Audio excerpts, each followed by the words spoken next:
Hello folks, welcome to episode 32 of GingerLion's modded Minecraft Let's Play.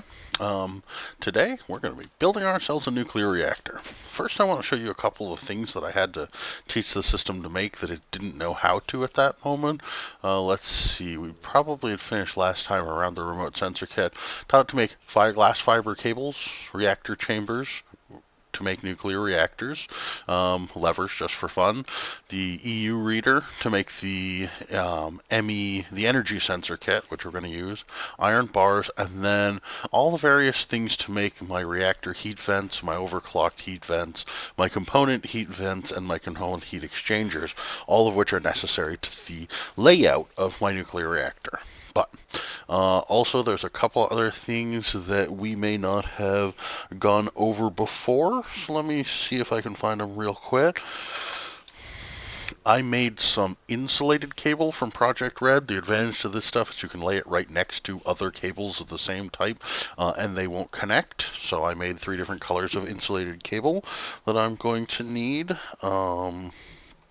Let's see, transformers.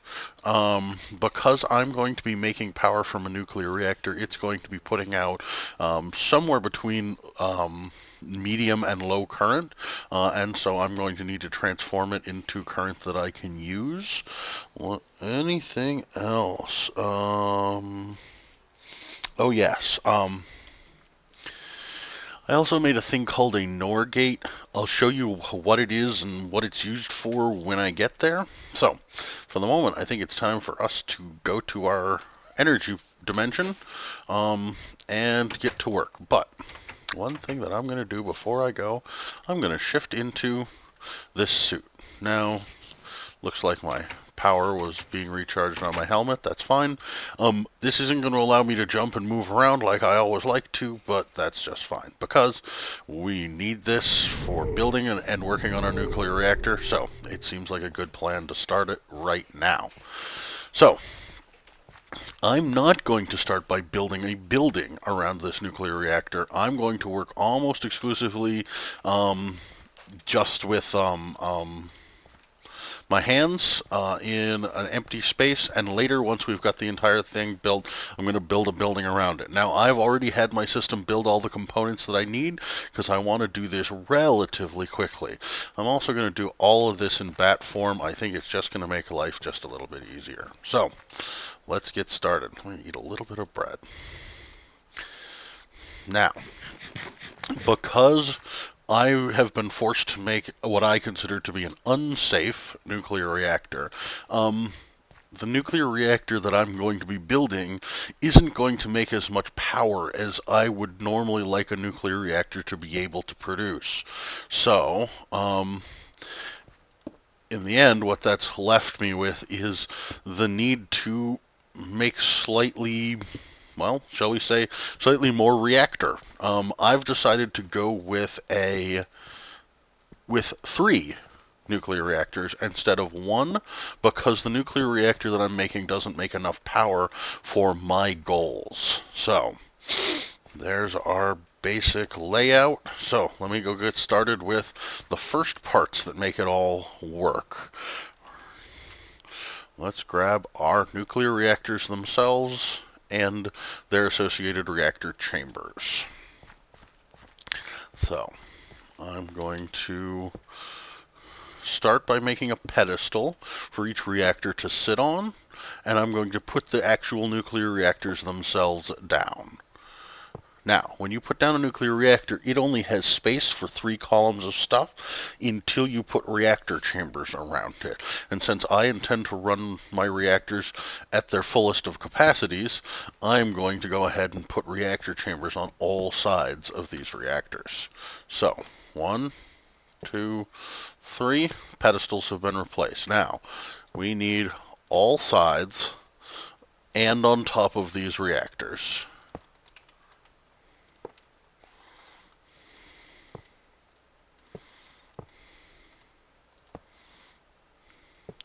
Note, to do this, what I'm doing is holding shift and holding space to keep myself, if I normally held shift in this circumstance, I would plummet to the ground, but holding space keeps me up. So there's the reactors themselves. I'm going to grab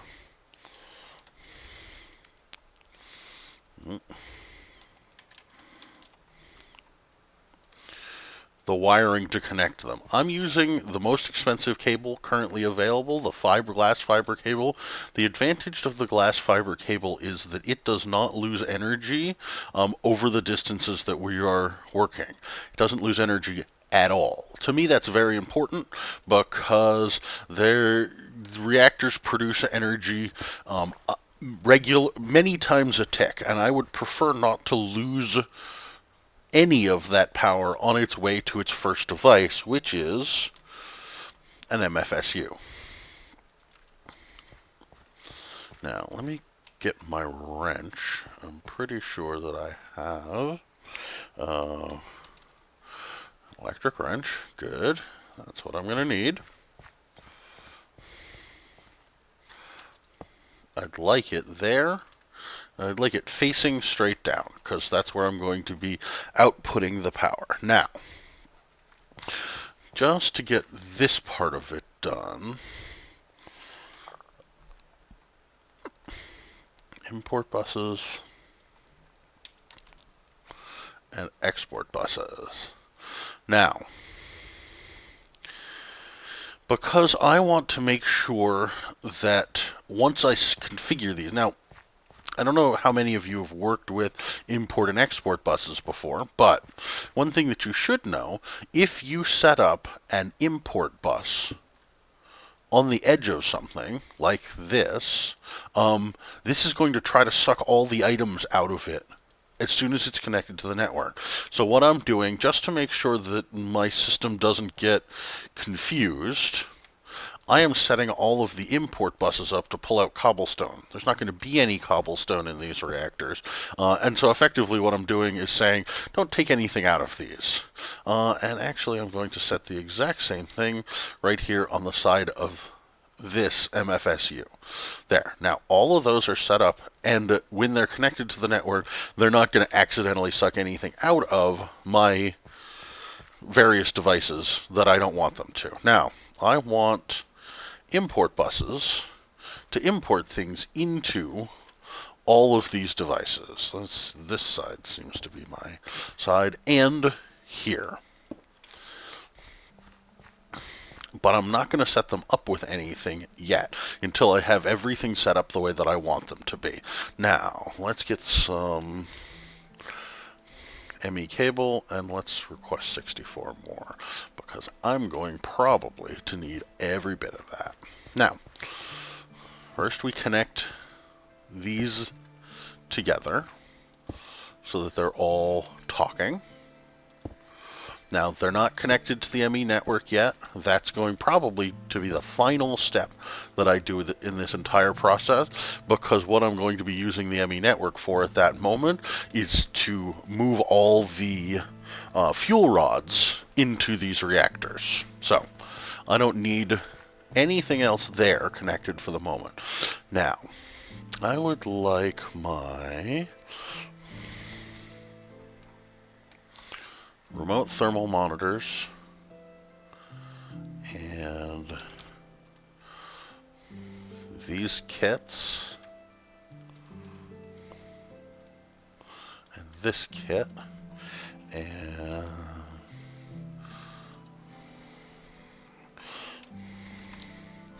actually let me hold on just a moment. I'll be right back. Sorry folks, I forgot the name of the panels. Now we're going to set, actually let me wire up these reactors first. Let's see, insulated cable. I want a stack of each one of these, anything I've got, and my NOR gate and wire. And I'm probably going to want a lever too. There we go. Now, All of this stuff is going to be involved in setting it up to turn on and off the nuclear reactor. So here's the thing. When nuclear reactors get too warm, they explode. I don't want any of my nuclear reactors to explode. The melting temperature by default of the nuclear reactors is 8,000 degrees. I don't expect to get anywhere near 8,000 degrees. In fact, the design that I've picked stabilizes at 45 degrees. This seems pretty reasonable. This will make sure that my reactors don't, at any point in time, reach a temperature that's even remotely close to what could explode. Now, there's nothing in these reactors, so at the moment it's safe to turn them on, as it were, as long as I don't do anything outrageous. So, now the next thing that I need to get a reading off of this. This is going to emit if full. Perfect. And let's go ahead and grab some gray to pull off of here.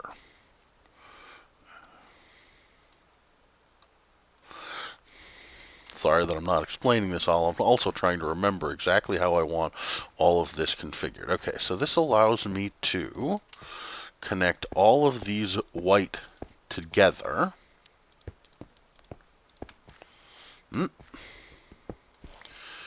Clearly, what I'm going to need to do is run them this way. That's fine.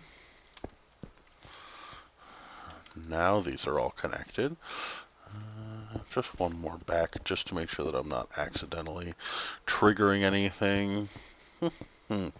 There we are. Now, run this forward. I now have two of my connections. So, I can afford one more gray cable, and one more white to here. And I'm going to set up my NOR gate like this. Now you'll notice basically what this does. Let me look. You'll see how these are all on right now? What this NOR gate is designed to do is if it receives a signal in any direction, it will turn off these three reactors. So, let me give an example. This, if I switch this to emit if partially, emit if empty, it's now emitting a signal. This is coming here, and it's shut off all three reactors. I'm going to switch this back to its intended default mode, which is emit if full. If this ever completely fills up, it's going to shut off the reactors, because the reactors have nowhere to put energy. That's not a dangerous condition, but it's useless to me. The only reason I have these reactors is to make energy for me. There's no reason for them to run if there's no power available. Now, there are two other conditions in which I would like these reactors to shut down. Let's see, what two colors do I have? Did I not get enough colors of insulated cable? I've got white, I've got gray, I've got orange. I need one more color. Let me see what I have for dye. Purple will do wonderfully. So, I'm going to have to dye these some of these cables. So, I'm going to dye 10 purple.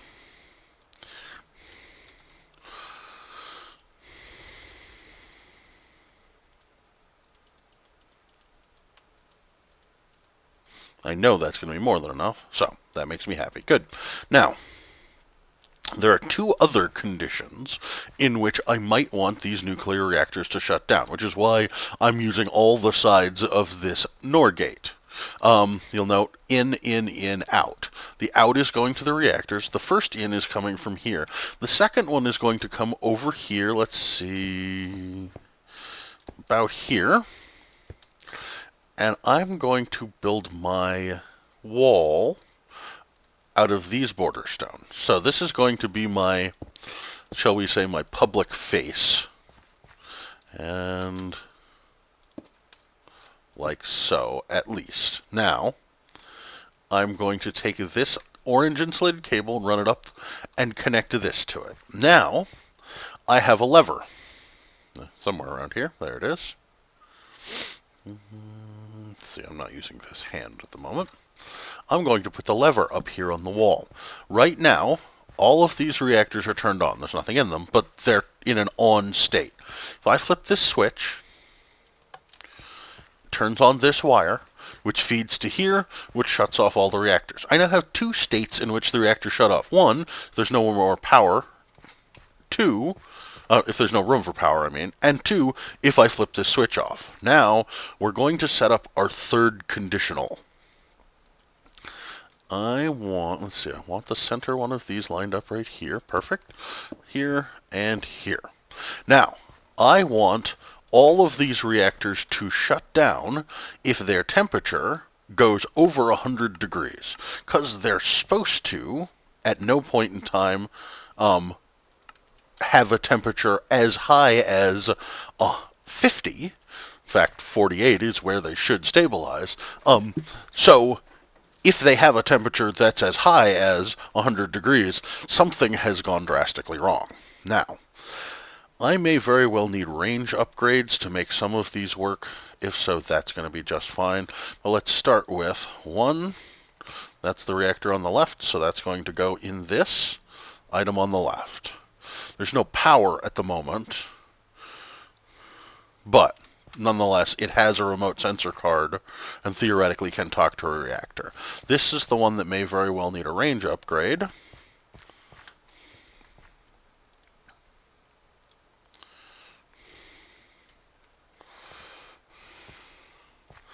And the final reactor shall go here. Now, these need power to operate. So, I'm going to go ahead and go through the process of getting them power right now. Now, I need these 3 kits in a little while. I don't need this anymore. Why don't I wire these up, just because it'll make this whole process much easier on me, because then I can get rid of these cables. Purple, purple, and all 3 of these are connected to it. Now, if any of these output a signal, which they are currently set to output a signal if the temperature goes high, if any of these output a signal, it will turn off the reactors. The reactors are all off right now, which makes me happy. Now, I might as well use up a couple more things that are in my inventory so that I don't have to come and get them later. Now, I would like to set up my advanced information panel directly above these. This effectively produces a nice pretty display screen here in this wall. That's not quite a wall yet, but it will be in just a moment, and then you'll be able to better visualize what's going on. I want that there. That's kind of pretty. Put one more block here, and it'll look even better.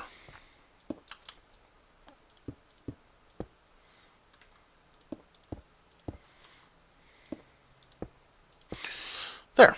This is going to be the display screen. I'm going to set it to always active, and I'm going to connect it to the 3 nuclear reactors just like I did with the others, with the thermal monitors down below. 1, 2, and 3. So let's go ahead and get 1, 2, and 3. Cards go in order. 1, 2, and 3. You'll note the center one is out of range, so I'm definitely going to need a range upgrade. That's this right here. I can ask for 2 frequency transmitters. Those are easy for this system to make. 2, please, and I'm going to need 4 copper cable. Apparently they're being made in the process of making those frequency upgrades. Yep, those are made.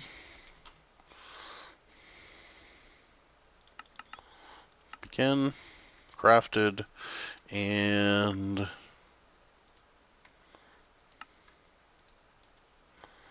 There's 2 of these. Now this says it's out of range, so I should be able to put my range upgrade in here and no longer have a range issue, and I'm willing to bet that this will have a range issue, so we'll go ahead and upgrade it right now. There. Now, you'll notice it's showing the status of all 3 reactors.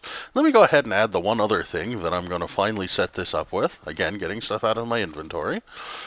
There is the final configuration card for this information panel. Ooh, I'm not going to be able to put all of them in. I could, but there's the range upgrade there. Nope. Can only handle 3. That's okay.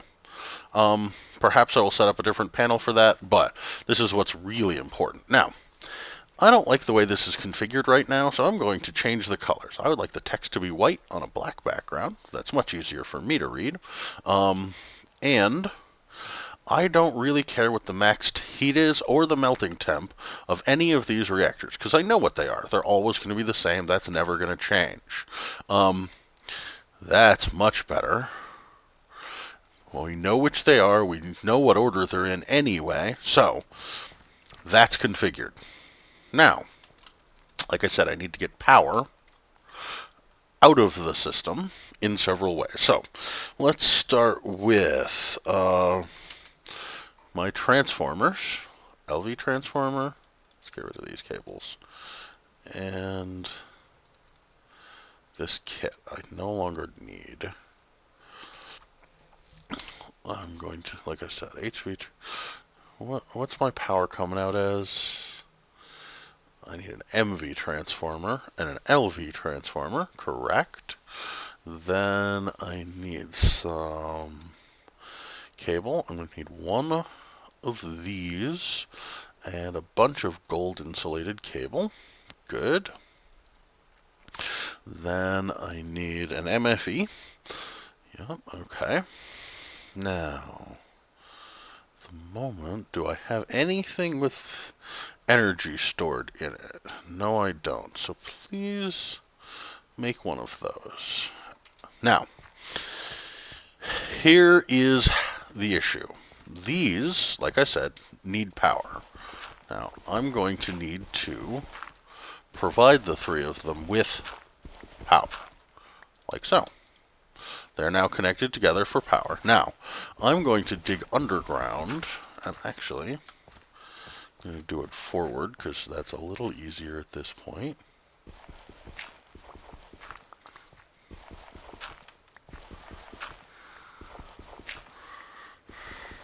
Thank goodness for bright ages, huh?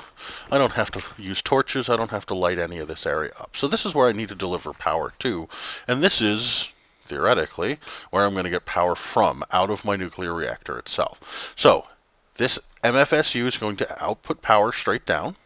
Wonderful. And then, I need to transform it before I can begin storing it in my next location. So, I'm going to...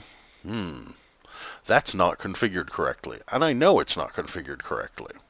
What am I going to do about that? Well, I'm going to come up here and right-click on this side with a wrench. Now, this is connected, and I'm going to tell it to be a fixed step-down. Just because I know that there are electrical signals zipping around up here, I don't want any of them to potentially mess with this process. So, let me go fix the wire that I just messed up. There we go, reconnected. So now, we know that this transformer is going to step electricity down, and what I'd like it to do is step electricity down and feed it into this MFE, which is always going to store power. Now, this is where I have to, this is where I skipped a step, missed a thing that I needed to do. So, the energy crystal that I requested was just made. Good. Now, I'm going to head back to my base and charge this. I hope that I have the apparatus that I need to charge this. Go to this here generator.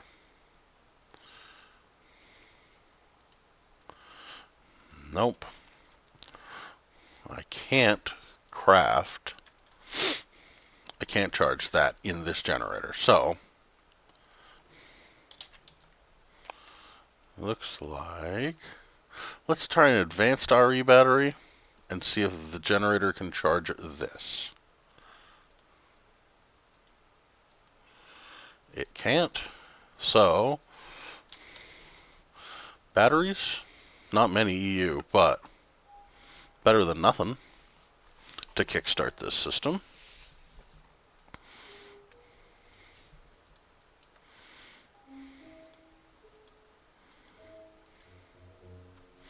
There we go. So this generator will charge this battery. I'm going to make 10 of those.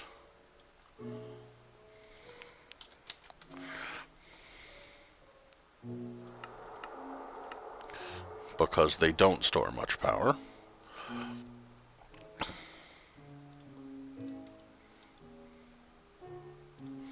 Okay, folks, I'm going to do this particular step off camera, and I'll be back to you once I have enough charged batteries to make me satisfied. Okay, here we go, folks. Now, I can load these into here and have them discharge. They will charge up the internal buffer of this MFE. Not a lot, but enough. And that will allow us to provide charge to our thermal monitors until such time as our thermal monitors, as our nuclear reactors are running, at which point our thermal monitors will take their power from the nuclear reactor itself, and all will be well. So,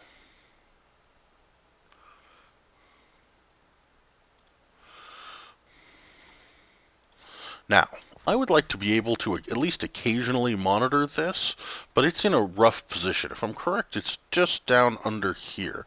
But I think I can dig a hole here, and that will allow me to get to the side of it, and then I'll be able to monitor it even after everything has been connected and installed. So, let me drain these batteries out, again, off camera, and I'll be right back. Hello. So yeah, as you see, for a device designed to store 4 million EU, 100,000 isn't very much, but it should be more than enough to handle our needs for the moment. So, the next thing that I'm going to do is put down this bat box.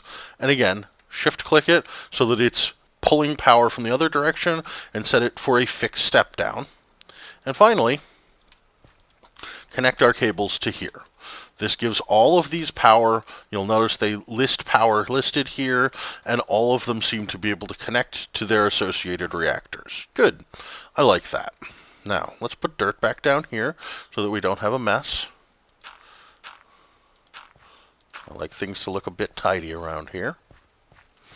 And step down here and just see what the situation is. We've already drained almost 10% of the power that I created there. So, we may run out of power before I'm ready. If so, that's life. For the first moment, I don't need the thermal power. So, what's next? Well, let me see. We have set up our input and export buses. Yep. We have set up our fiber cables. We've done all of the things necessary to turn on and off this system. We've included our lever to shut it off, which is how it's shut off right now. Now it's time to actually set up the reactors themselves with all the things that they need in them. So, let me get all of the unnecessary things out of my inventory because we're about to use up a huge amount of inventory space. So, what's the first thing that we need? Well, I am going to pull up the configuration that I've set. Now, note, I didn't design this configuration myself. I got it as a standard one off of the IC2 channels, but, and I can include a link to it. So, if anyone else would like to configure their reactors in this same way, you can either watch how I'm doing it, or you can find them on the IC2 channel. Now, I'm going to start with my overclocked heat vents. They go in like this. Starting here, this is actually the simplest way of viewing the pattern. Now, what do overclocked heat vents do? What overclocked heat vents do is they suck a certain amount of heat out of the hull, of the nuclear reactor, reducing its overall heat, and then they disperse less than that, somewhat less than that, into the atmosphere. In other words, they make it go away. We don't actually notice heating in the atmosphere unless the reactor gets above a certain temperature, at which point things start to catch fire and melt nearby. So these are our primary cooling system. But if you let the reactor get too warm, they will self-destruct because, like I said, they pull more heat out of the reactor than they can disperse. Which means if the reactor stays too hot for too long, these burn up, and then your nuclear reactor goes into overheat and relatively quickly self-destructs. In other words, boom, big boom, lots of stuff missing. I don't like stuff missing, so I work very hard to make sure that these are all configured like I want them to be, and that everything is set up right. Now let me make sure that I set the other one up completely. Everything looks good, and let me go get the last ones for the last reactor.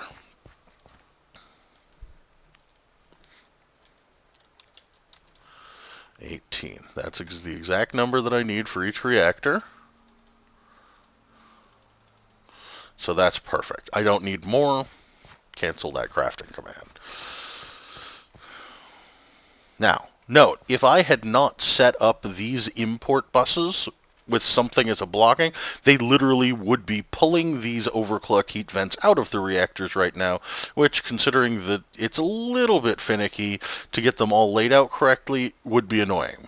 How do I know this? Well, I designed this in my test world and tested it in my test world, and I had this problem. So that's why I made it a point to point it out, because if you don't do so, you may very well have a major annoyance on your hands.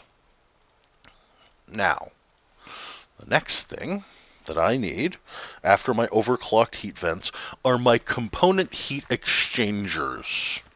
Component heat exchangers exchange heat between the components that are near them. That makes a lot of sense, right? They are component heat exchangers after all. And might as well grab any of these component heat vents I can fit in my inventory. It'll decrease the number of trips I have to make. So, component heat exchangers exchange heat between the things around them. And so what I'm going to do is put them in places like this. And what they do is they will exchange heat between all of these overclocked heat vents, keeping them all stable, keeping them all at the same temperature, so that if one of them managed to suck heat out of the hull faster than another, that everything is still fine. Now let me see, there's one more missing. There we go. See, they're going to keep all these overclocked heat vents at the same temperature. That way I don't have one overclocked heat vent overheat simply because it accidentally got more heat than it's supposed to. Instead, it will trade with its neighbors, and everything will stabilize. There we go. One more time, you get to see this pattern laid out.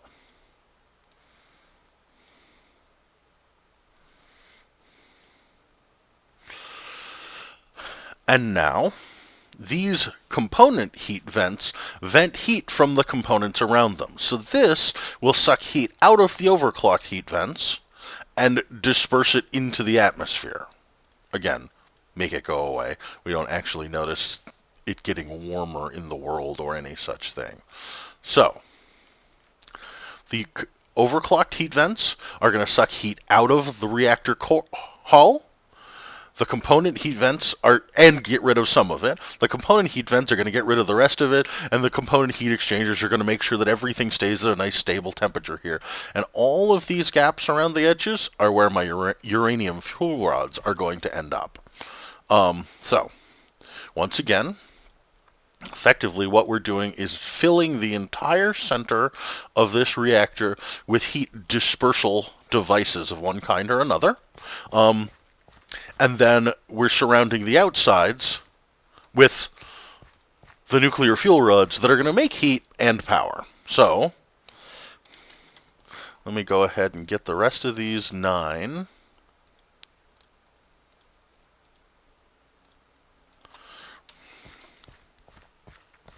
Set up the last reactor. Clouds are getting in the way of the sun. So, this is all laid out just like it's supposed to be. And this one. And now, because this is such a finicky and such a potentially prone to issues... Now, let me actually discuss this for just a moment. This versus this. These out here are going to be full of uranium fuel rods, and they're going to make heat. These are going to disperse heat. They are actually fine-tuned. This whole array is fine-tuned to disperse heat 1 heat faster than the uranium fuel rods make it, as long as the temperature is up above its basic. So, now, we have lots of uranium fuel rods. That's wonderful. I am going to come over here and tell the input buses, these here, oh, those are exports. Yep, sorry, my export buses, that they put uranium fuel rods into reactors. That's what they do, and they're going to do it as soon as they're connected to the network. They're going to try to grab any uranium fuel rods that I have and stuff them into these reactors. And that's really exactly what I want. So now, these have run out of power. We have a switch to turn these reactors on and off. Click, click. You'll notice when I click them, they turn on, but there's no fuel in any of them, so they're not doing anything. We have this display board to tell us what's going on out there. This is temperatures, how much output they're doing, and how long until they turn off. We have these to shut them off if they get too warm. We have this to shut them off if it gets full. We have this to accept power from all of these reactors.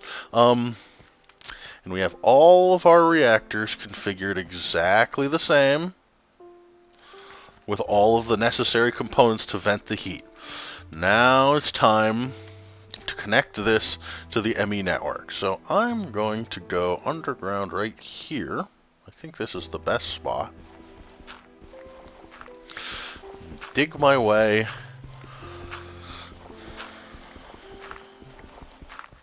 forward.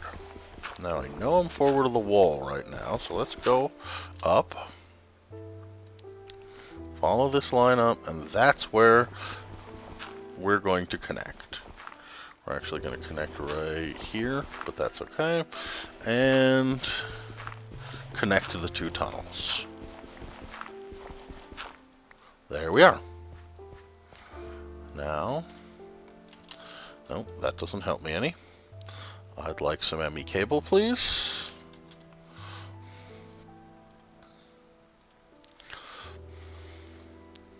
We've done our final test. We've got all of the things configured the way I want them configured. Now it's time to connect them up to my ME network.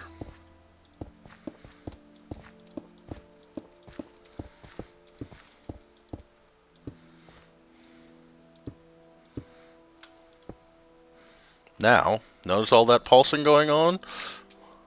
I can almost guarantee you that if I come over here and look, you'll notice all of these say 5 hours 33 minutes and 20 seconds remaining. These should have a nice clean border all the way around the outside of uranium fuel rods.